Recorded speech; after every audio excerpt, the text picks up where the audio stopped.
Selamat sore. Senja ini hari Minggu sore, Dr. Amira bersama tim dari Misi Kemanusiaan Gerakan Jemput Bola sudah selesai melakukan pemeriksaan ibu hamil tadi ya.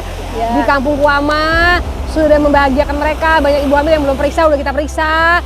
Ada beberapa yang kita kasih surat pengantar untuk rumah sakit juga karena kondisi-kondisi tertentu. Dan sekarang ini kita lagi menikmati keindahan alam di senjanya di pantai Patawana ya. Gimana Ibu Suster, Sisi Susternya, rasa bahagia nggak? Ini pantai yang sebesar ini diciptakan sama Tuhan, cuma kita doang yang di sini. Hanya kita yang bisa menikmatinya ya. Nah, jadi intinya sebenarnya Kakak Siti sama Kakaknya yang kita mau sampaikan ke teman-teman, rasa syukur setiap orang itu berbeda-beda, kepuasan juga berbeda-beda ya Kak Siti ya. Dengan melihat laut begini saya sudah rasa bersyukur. Iya. Jadi aku juga cerita kalau aku punya teman dikasih semua sama Tuhan, ada harta yang berlimpah, keluarga yang baik, punya semuanya, tapi masih kurang terus dalam hidupnya, merasa kurang, pencapaian selalu belum selesai. Aku bilang sama temanku, mungkin ada yang kurang, hatinya yang kurang, ada yang kosong. Apa yang kosong? Mungkin kurang mendekatkan diri sama Tuhan, kurang bersyukur, karena kalau ukur kebahagiaan setiap orang berbeda-beda. Tadi kita lihat sendiri anak-anak di Kampung Kuama ya, mereka dengan kondisi keterbatasannya, hanya kita kasih copat aja udah senang sekali. Ketawa-ketawa, peluk kita, segitu bahagianya mereka. Padahal mereka tidak mendapatkan segala yang orang-orang di kota dapatkan. Betul ya? Maunya ya? Iya. Nah, jadi kita sambil lihat-lihat ini, pandangan-pandangan di pantai ini, Mamanya tadi bilang gimana? Ombaknya seperti apa? Memanggil kami datang. Iya, ombak ini seperti memanggil kami datang ya. Makanya ombaknya Fak itu selalu memanggil kami untuk melayani. Jadi karena melihat ombak ini kita refresh lagi pemikiran kita refleksi diri lagi ya. Pukulan ombak yang besar akan mempengaruhi hati kami untuk kembali terus kepada masyarakat dengan melihat pukulan ombak yang besar. Nah, dengan pukulan ombak yang besar itu menjadi panggilan untuk kami kembali bergerak dan terus bergerak tanpa batas ya. Meskipun tim Misi Kemanusiaan ini semuanya sukarelawan ya kan, tidak ada yang dibayar sama sekali, di sini benar-benar untuk umat ya. Makanya apa yang sudah diberikan oleh teman-teman kita dari para donatur sangat berarti buat kita ya kan. Baik donatur yang memberikan uangnya atau memberikan barang-barangnya, itu berarti banget untuk disalurkan ya. Terima kasih, hanya itu yang bisa kami ucapkan, karena yang bisa kami lakukan, kami hanya bisa mengarahkan tenaga kami, tapi semua kebaikan-kebaikan itu dalam bentuk dana ataupun barang datangnya dari orang-orang yang melihat kami ya. Jadi ngomongnya sama Kak Siti, aku mau cerita sedikit nih ya. Tadi malam, dini hari aku ditelepon sama seorang pasien ya.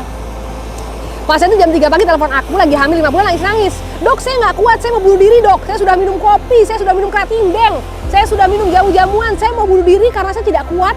Kalau saya hamil, suami saya di luar tidak bisa diatur, nggak pernah mau pulang ke rumah, mabuk-mabukan, dan saya sudah capek berantem terus sama suami saya. Jadi si istri itu untungnya telepon saya, jadi dia mau bunuh diri tapi dia ingat saya, masya alhamdulillah. Jadi kan kita bisa mengarahkan dia supaya jangan sampai dia melakukan bunuh diri itu, baik bunuh diri terhadap dirinya maupun terhadap janinnya ya Kak ya. Karena kakak-kakak berdua ini kan sudah merasakan hamil punya anak ya kan. Waktu hamil tuh rasa stres tuh memicu nggak sih? Tekanan darah, tekanan nadi, bayinya. Gimana perasaannya Suster Onya waktu hamil 3 anak ya? 3 anak gimana? 3 anak. Kalau 3 anak, puji Tuhan semuanya direncanakan. Jadi memang sejak dari abangnya, Bribda Infantri Mahurumo yang lagi bertugas di Maibrat, memang luar biasa sejak hamil, ibunya suka ajak cerita. Mau mandi, cerita, makan, kita semuanya ajak kita. Sampai tetangga bertanya, Ibu ada siapa dalam rumah? Kok setiap hari bercerita? Rupanya itu sama baby boy dalam kandungan. Jadi bayi itu begitu ditiupkan ruh sama Tuhan di umur 6 minggu lebih 5 hari sudah bisa mengetahui apa yang ibunya rasakan, sudah bisa mendengar, sudah bisa berkomunikasi dengan aktif. Jadi pentingnya bayi diajak ngomong. Supaya apa? Supaya ada kedekatan, koneksi batin antara ibu dan bayi itu bisa merasakan euforia semangatnya ibu dalam kehamilan, betul ya? Dan tentunya bayi juga bisa merasakan kalau ibunya sedih, hancur hatinya, stres. Bagaimana? Bu Siti pengalamannya gimana? Kalau saya, anak saya baru 1 dan sekarang sudah umur 21 tahun. Pengalaman saya, menurut saya anak itu adalah titipan hidayah dari Allah Subhanahu wa Ta'ala. Makanya kita harus mensyukurinya, menjaganya. Jadi dalam kehidupan kita itu tidak boleh stres. Karena apabila kita stres akan mempengaruhi perkembangan janin yang ada dan akan meningkatkan hormon stres, itu akan meningkatkan gangguan-gangguan terhadap ibu dan bayi yang ada untuk bayi. Betul. Betul banget. Jadi yang namanya ibu stres itu bisa mempengaruhi hormon kortisol. Hormon kortisol yang meningkat berlebihan itu akan mempengaruhi ibunya dan bayinya. Ibunya bisa mengalami yang pertama kalau udah stres pasti nggak nafsu makan, ya kan? Ya. Nutrisi kurang, bisa anemia, ya kan? Kehamilannya juga banyak penyulit-penyulit yang akan terjadi karena ibunya kurang asupan yang bagus, ya. Siap. Terus bayinya juga nanti waktu lahir bisa prematur, berat bayi lahir rendah, ya kan? Bisa ada persalinan yang nggak maju-maju karena pengaruh daripada tekanan yang dialami ibunya. Dan tentunya waktu bayinya lahir ke depannya nanti penelitian mengatakan bahwa ibu-ibu yang hamil dengan stres dan mengalami masalah berat, bayinya di masa depan bisa kena masalah-masalah dengan fungsi kognitif di otaknya. Bisa juga autis. Jadi banyak penelitian yang sudah ada tentang hubungan antara ibu hamil dengan bayi waktu pada saat persalinan dan tumbuh kembangnya terganggu. Jadi hati-hati loh. Ibu itu hamil nggak sendirian. Ada bayi satu paket yang dirasakan. Jadi apapun yang dirasakan ibu dirasakan bayi. Kalau ibunya stres, tentunya kita sebagai hamba Tuhan kembali lagi mendekatkan diri pada Tuhan, ya.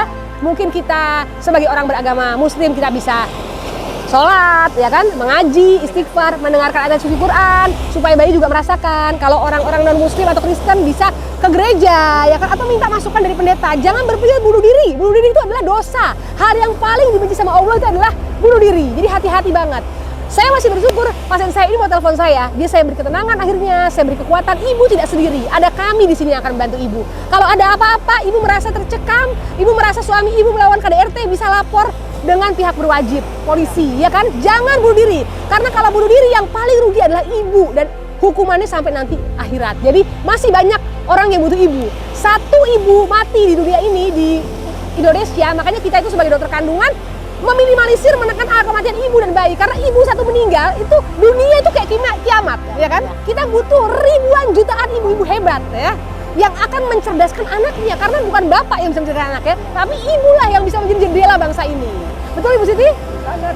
Iya. Bapak ada bapak sama bapak, ibu masih bisa berjuang sendiri, ya kan? Ya. Bisa menjadi seorang ayah, tapi ayah nggak akan bisa menjadi seorang ibu. Karena itulah ibu tuh bisa menjadi apapun di rumah tangga. Makanya Tuhan menempatkan ibu di tempat yang mulia, surga tempatnya untuk ibu, karena tidak ada yang bisa menggantikan posisi ibu. Makanya seorang anak yang sudah ditinggal ibu pasti hatinya hancur, sakit, karena tidak ada lagi tempat bernaungnya, ya. Betul begitu? Jadi pesan kita untuk ibu-ibu hamil, hindari stres. Kalau ada yang stres, kembali lagi mendekatkan diri sama Tuhan. Ingat, ibu tidak berjuang sendiri. Cari orang yang bisa dipercaya, ya kan? Kalau memang suami atau orang terdekat melakukan KDRT, lapor polisi.